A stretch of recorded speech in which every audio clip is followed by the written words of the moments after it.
Esse livro aqui, ó, Copo Vazio, foi lançado agora em fevereiro de 2021 e está fazendo o maior sucesso. E hoje eu vou conversar com a autora dessa obra, Natália Timmerman. Tudo bem, Natália? Tudo bem, Alexandra. Muito obrigada pelo convite. Prazer estar aqui conversando com você. Obrigada, eu agradeço muito sua presença aqui no Direto ao Ponto.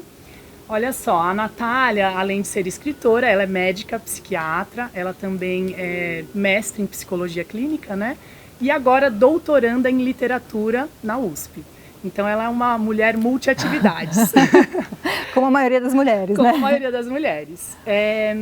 Depois dessa breve introdução, vamos falar sobre o enredo do Copo Vazio. Fazer aqui um resuminho. A personagem principal, né, a Mirella, ela conheceu o Pedro por um aplicativo de relacionamentos. Eles se envolvem, tem aí um breve namoro, que nem chega a ter esse nome de namoro. E então Pedro acaba sumindo, sem dar explicações, e deixa a Mirella nesse vazio, nesse vácuo. Queria saber por quê, né, qual foi a razão que te levou a escolher esse tema, o tema do abandono amoroso através do sumiço, para o seu primeiro romance? Esse livro, ele tem uma sementinha autobiográfica, e aí ele cresceu ficcionalmente, né? Mas eu percebi por essa vivência de um ghosting que o sentimento que fica depois disso, ele é desproporcional, né? Quem vive acaba achando desproporcional. E na minha clínica, como psiquiatra e como terapeuta, eu percebi uma recorrência disso, assim. Eu via mulheres feministas, bem-sucedidas, independentes financeiramente, independentes emocionalmente, aparentemente, se verem muito vulneráveis diante de situações de abandono repentino, né? Quase como se o abandono repentino ele exacerbasse uma ferida anterior, assim, sabe? Que tivesse... Acho que todos e todas temos essa ferida, esse lugar vazio, Sim. Né?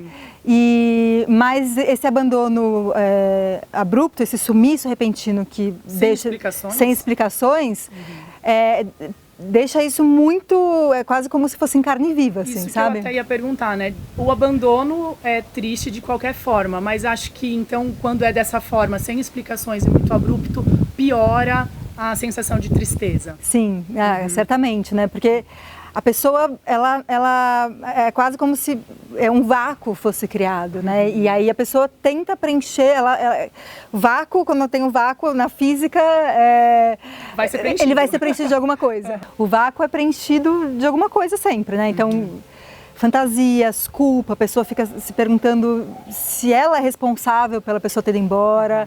E aí esse vazio também é preenchido por uma alternância de catástrofe, ai meu Deus, será que morreu? Ou, ai, quebrou o celular, não deve ser nada grave, daqui a pouco volta, assim, sabe? Elucubrações, assim, né? Elucubrações e na verdade, que são os dois extremos.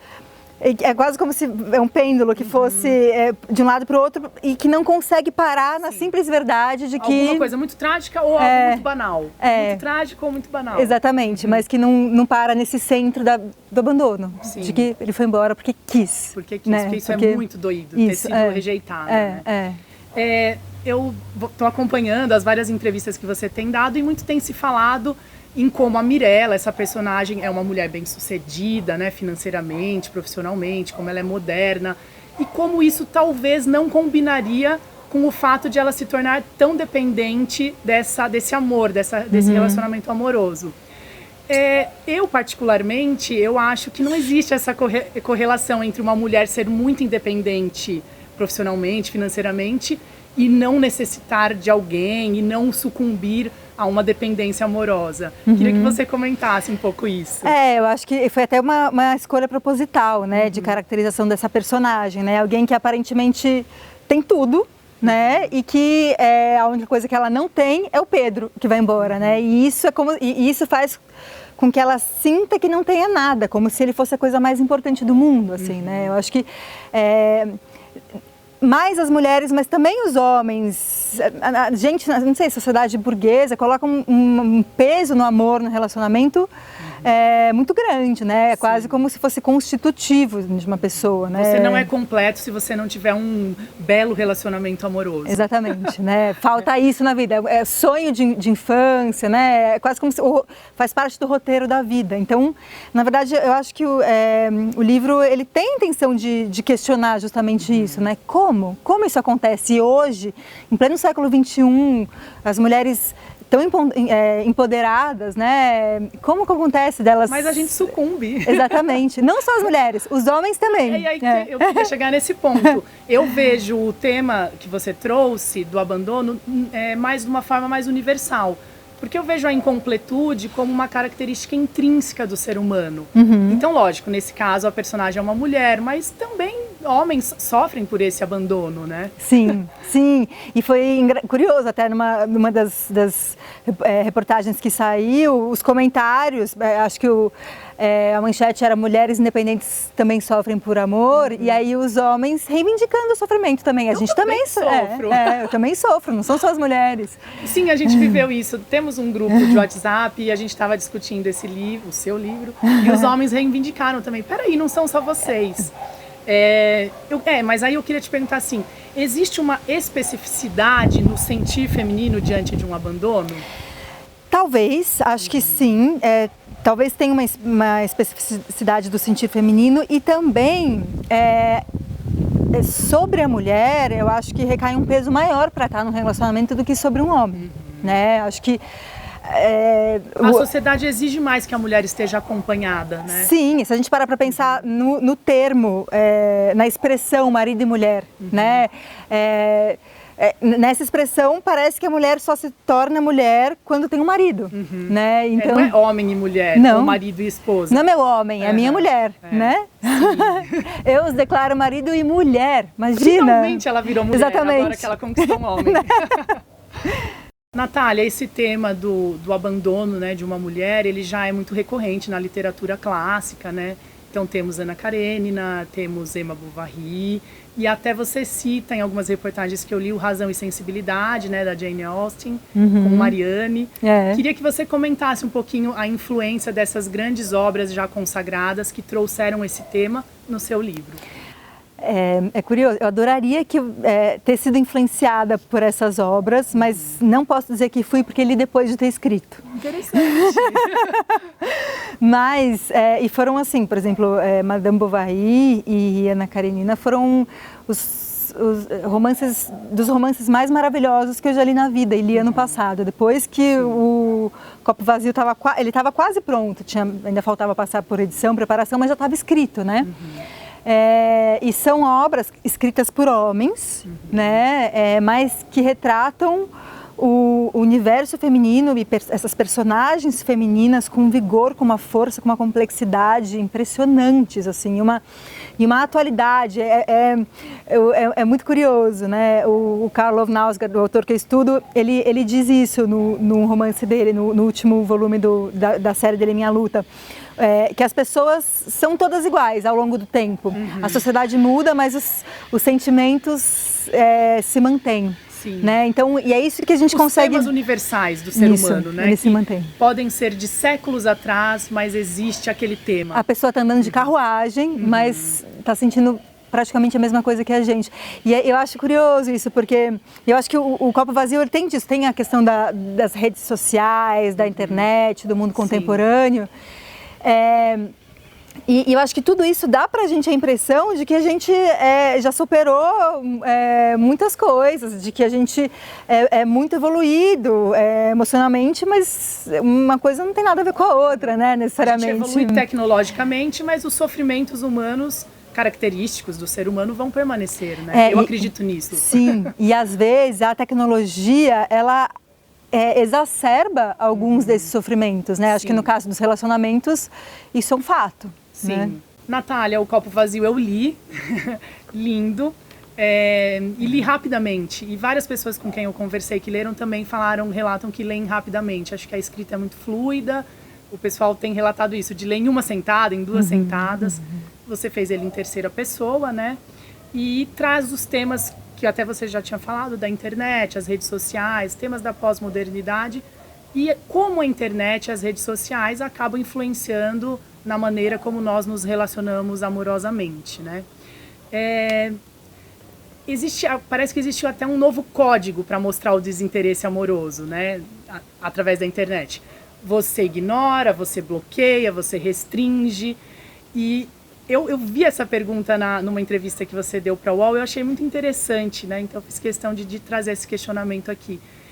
E esse novo agir para demonstrar um desinteresse amoroso através das redes sociais, ele seria pior do que o antigo fora, do antigo acabou, o que é falado cara a cara? É difícil dizer, né? Eu acho que esses códigos, né? Aprenda esse código, né? Na verdade, ele acaba não deixando muito claro. Também tem uma... Fica nebuloso. Fica nebuloso e é quase como se, de alguma forma, também tentasse, não interrompe por completo, quase como se a pessoa pudesse estar ali à disposição. E brotar novamente a qualquer momento. E muita gente brota, né? Uhum. Tem a expressão famosa, oi sumida, né? Oi sumida.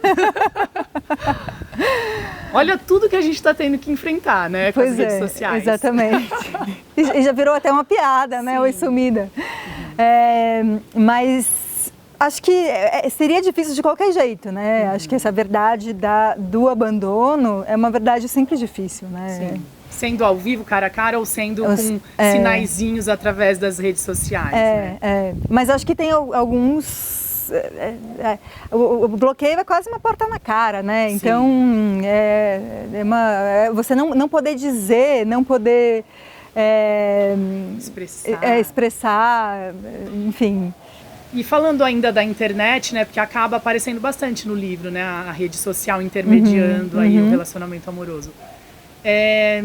A internet, claro, está super presente na nossa vida e ela vem muitas vezes para camuflar um tédio que a gente possa sentir perante a vida, um vazio. Queria que você comentasse um pouco isso, que acaba sendo um tema abordado no livro, né? Sim, acho que a internet ela entra muito nesse lugar, justamente nesse lugar do vazio, né? A gente, esse vazio que somos, que temos, dependendo da concepção filosófica, no qual vivemos e no qual estamos lançados, mas que a gente está o tempo todo tentando evitar, né? Então a internet, o celular principalmente, né? Virou essa extensão nossa, essa muleta, quase, assim, às vezes me vejo saindo, sei lá, de algum lugar e segurando com a bolsa e o celular na mão, como se não pudesse agarrada, né? Às vezes a gente tem, né, dependência de celular, de internet, sim. Eu acho que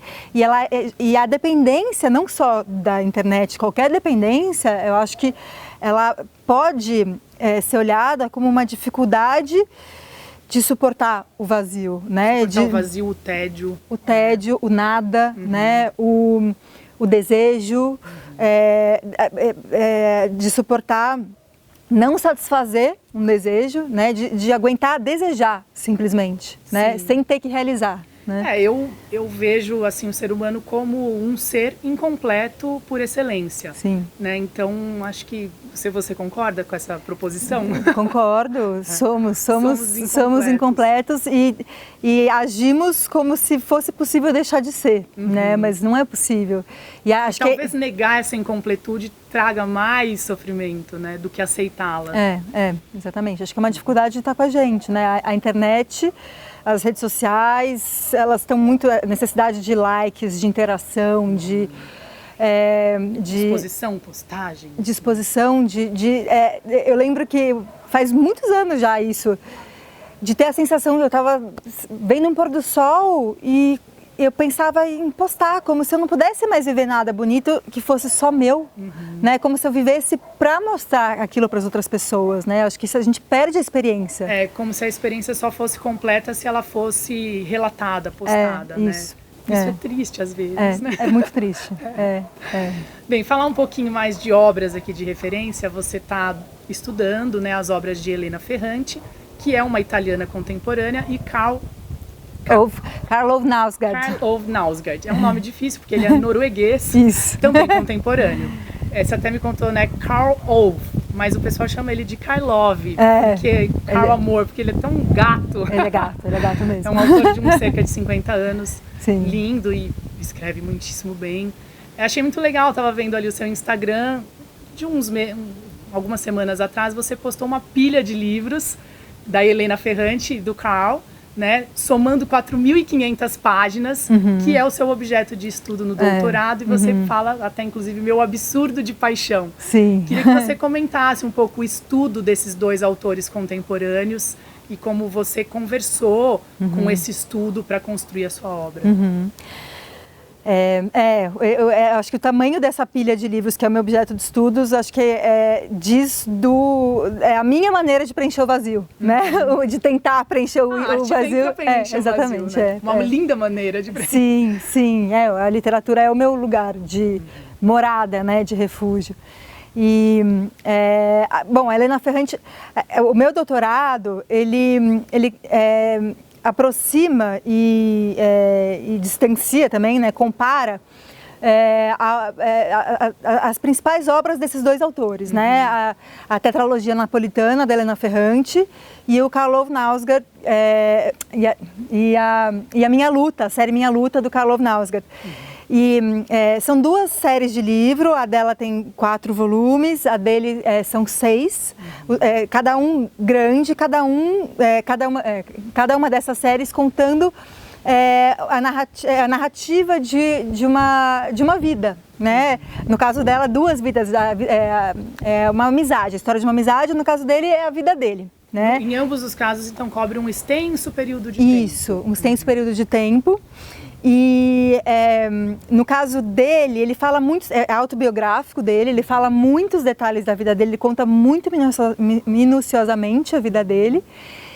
E no caso dela, é curioso, porque ela é um pseudônimo, né? A gente não sabe quem ela é. Ela assina como Helena Ferrante, não sabemos. Temos suspeita, porque um jornalista foi atrás, enfim, é toda uma polêmica, mas... não se sabe quem é a autora na vida real? Não, se suspeita, porque um jornalista foi atrás do... Difícil hoje manter esse anonimato, né? E para descobrir, ele foi atrás das declarações de renda, do imposto de renda da editora. Investigativo mesmo. Foi bem investigativo, muita gente achou super invasivo, porque ela queria manter o anonimato, mas né? Essa história toda torna tudo interessante também. Também, né? sim.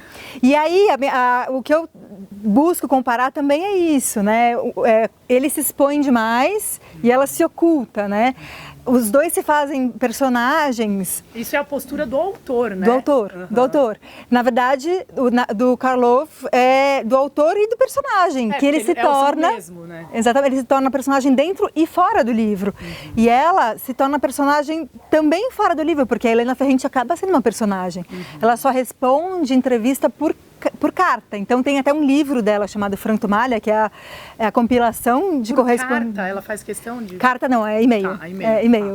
Porque eu pensei, de repente, ela só vai numa coisa bem antiga. Não, eu quis dizer escrita mesmo, né? Porque eu tenho a Fabiane Seques, que é uma crítica literária, que é uma grande amiga.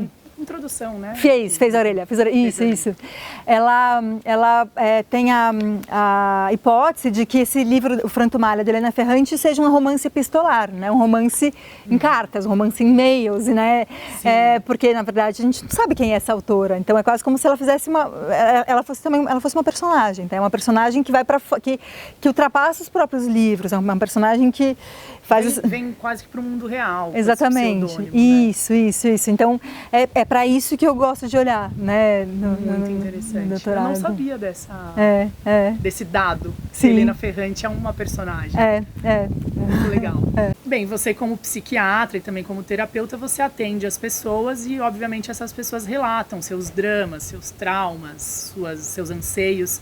E eu acredito, né, que não tem como não usar isso na obra. Eu queria que você comentasse como que você usa essa sua experiência clínica na sua atividade como escritora.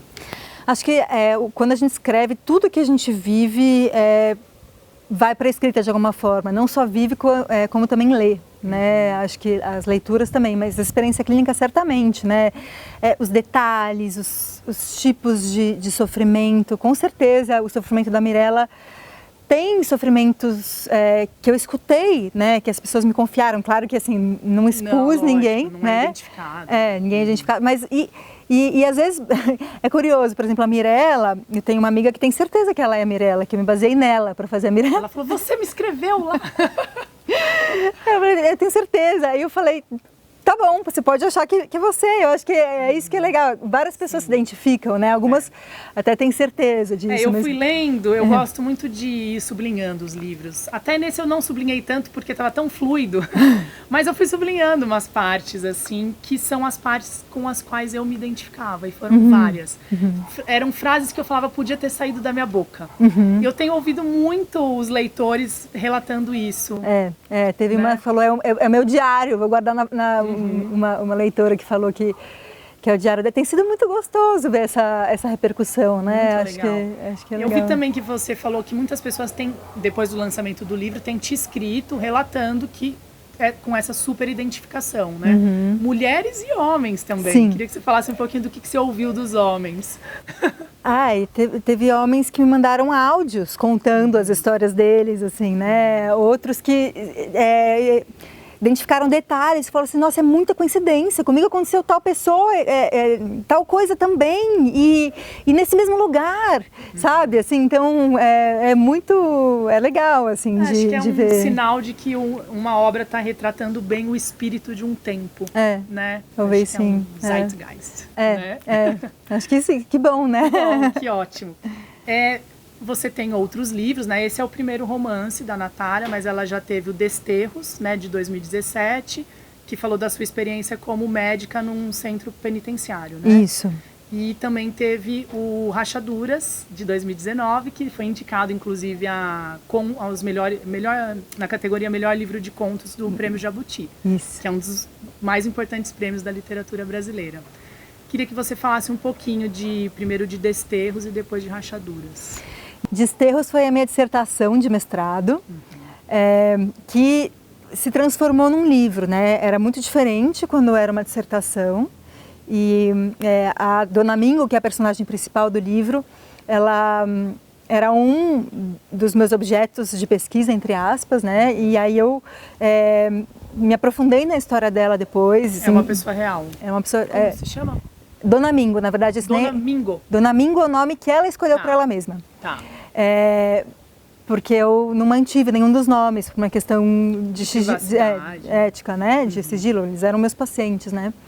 Lá no hospital penitenciário. E aí a história dela acabou sendo o eixo de todo o livro, que é a história... Ela é uma angolana, uma mulher angolana que veio para o Brasil e nem chegou a conhecer o Brasil. Ela foi presa no aeroporto por tráfico de drogas. E ela descobriu, assim que ela foi presa, que ela estava grávida, né, de poucas semanas. E aí ela viveu toda essa gravidez nesse desterro aqui no Brasil. O filho dela nasceu prematuro. E aí, conta essa história, né? O Desterro conta essa história, é uma história muito forte. Daí já é uma história real. Isso, uma história real. O nome, mas é uma história real. É uma história real. E já o Rachaduras? O Rachaduras são contos. Ele é dividido em 3 partes. A primeira parte... Ela chama, ironicamente, Felizes para Sempre, porque fala das questões dentro de um casamento, né, das nossas expectativas. E quando, por exemplo, né, acho que o Copo Vazio ele se encaixaria na segunda parte do Rachaduras, que é a parte dos príncipes e princesas, né? A sensação de que quando se casa, pronto, todos os problemas foram resolvidos, né? Que no Conto de Fada o final da história é esse. Para sempre. Né? Tanto que tem uma cena no Copo Vazio, que é justamente daquele filme A Primeira Noite de um Homem, que é a história de um casamento, né? E que depois que acontece esse casamento, o fim do filme é quase como se fosse uma cena depois, né? O que acontece depois disso. Tateia ficcionalmente essa ilusão de que o casamento é a resolução dos problemas, né? E a terceira parte chama Outros Planos, que na verdade é quase como se fosse... antes tinha outro nome. As primeiras 2 partes chamavam o fora do dentro, e a terceira parte era o dentro do fora, né? O dentro e o fora desse núcleo burguês, que é a família, né? Então a terceira parte são as rachaduras da própria família, assim, né? São pessoas marginalizadas, que não tem talvez esse núcleo tradicional. Exatamente, exatamente. Que tem uma, assim, é uma rachadura mais primordial, assim, sabe?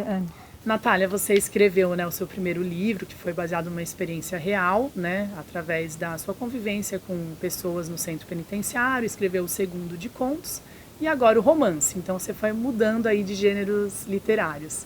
Fazendo uma analogia assim com corrida, podia dizer que de repente um livro de contos seria um tiro de 100 metros e um romance seria uma corrida mais longa, uma meia maratona de 21 quilômetros ou uma maratona de 42 quilômetros.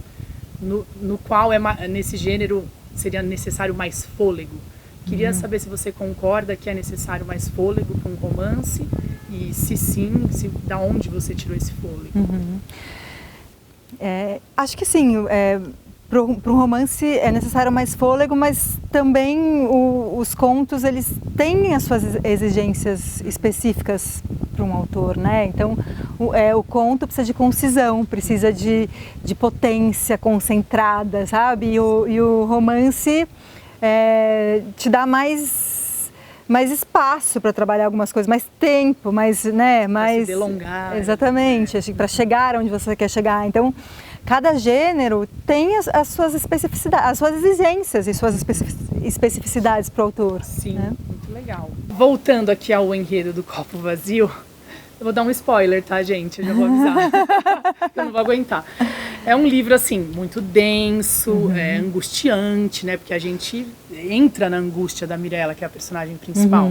Mas o que eu queria relatar é que, na minha percepção, no fim do livro, temos também momentos muito hilários. Que são os momentos em que ela está interagindo pelas redes sociais com a avó do Pedro. E, obviamente, ela não quer decepcionar a avó do homem amado. Então, ela aceita a amizade dessa avó no Facebook. Aceita, inclusive, jogar Candy Crush com a avó. E nisso ela fica horas presa e não quer sair para não decepcionar a avó de seu amado. E eu me peguei nesse momento dando gargalhadas na frente do livro. E que eu acho que é uma coisa assim, mais rara, né, de acontecer, de você se pegar gargalhando alto.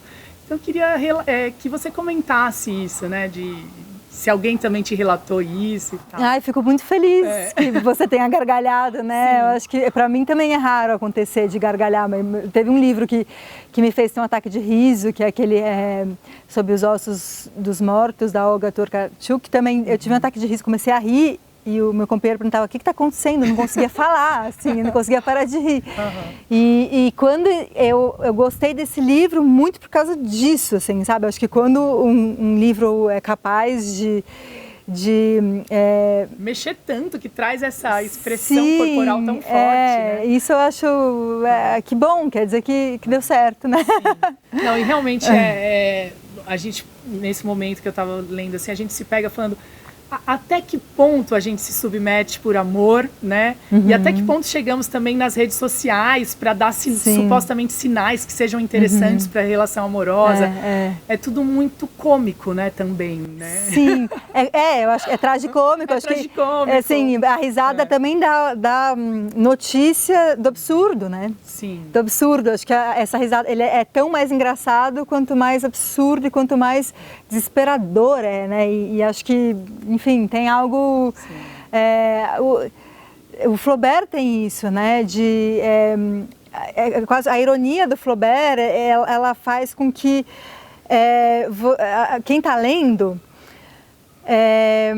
se pegue quase que culpado pelos próprios sentimentos ao ler, assim, sabe? Ele joga com a reação que o leitor vai ter no livro, sofisticado, assim. Né? Muito, né? Incrível. Isso, muito legal. Se eu tiver chegado perto, assim, mínimo... Se eu tiver, não sei... perto dessa maestria, mas nossa, com certeza. Falar um pouquinho da divulgação. Eu vejo que você está muito focada na divulgação.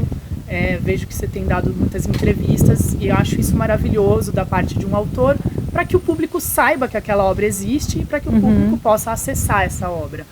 Mas eu sei muito de autores que relatam abertamente que não gostam dessa parte. Falam, eu gosto de escrever, mas é muito penoso. fazer esse ciclo de entrevistas. A minha impressão é que você gosta. Eu queria que você falasse um pouquinho dessa sua relação com essa fase de divulgação. É ambivalente, eu gosto, mas também tenho medos, inseguranças. Acho que os dois autores que eu estudo no doutorado, eles representam bastante esse dilema, assim. A Helena Ferrante não aparece, né? E o Karlov, ele aparece, mas sofre. Né? E ele mostra o sofrimento dele, ele fala, o 6º volume inclusive fala da divulgação do primeiro, assim, sabe? Então ele conta de como... Ele aborda isso como tema, aborda isso como tema. Então, sim, eu gosto, mas também custa, assim, né? Acho que é bom depois também se recolher, acho que essa coisa da exposição, ela pede depois o silêncio, né? Óbvio, como jornalista, eu vivo disso, de conversar com as pessoas que estão divulgando ideias, obras. Então, para nós jornalistas e para o público, eu acho muito importante. Mas eu sei também que pode ser penoso por ser cansativo de fazer muitas vezes e de também falar muitas vezes a mesma coisa, né? Mas acho que é um mal necessário.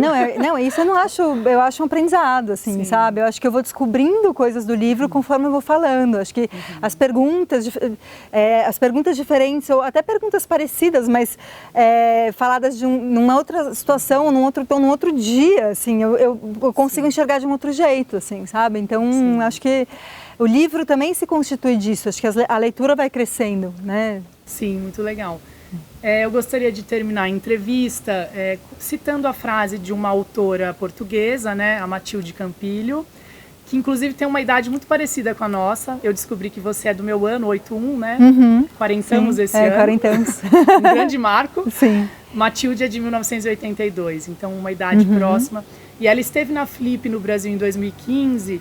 E ela disse uma frase assim que eu acho muito linda, muito verdadeira, né? Que é: a poesia não salva o mundo, mas salva um minuto. Sim. Então, no caso, a poesia, a arte como um todo. A arte não salva o mundo, mas salva um minuto.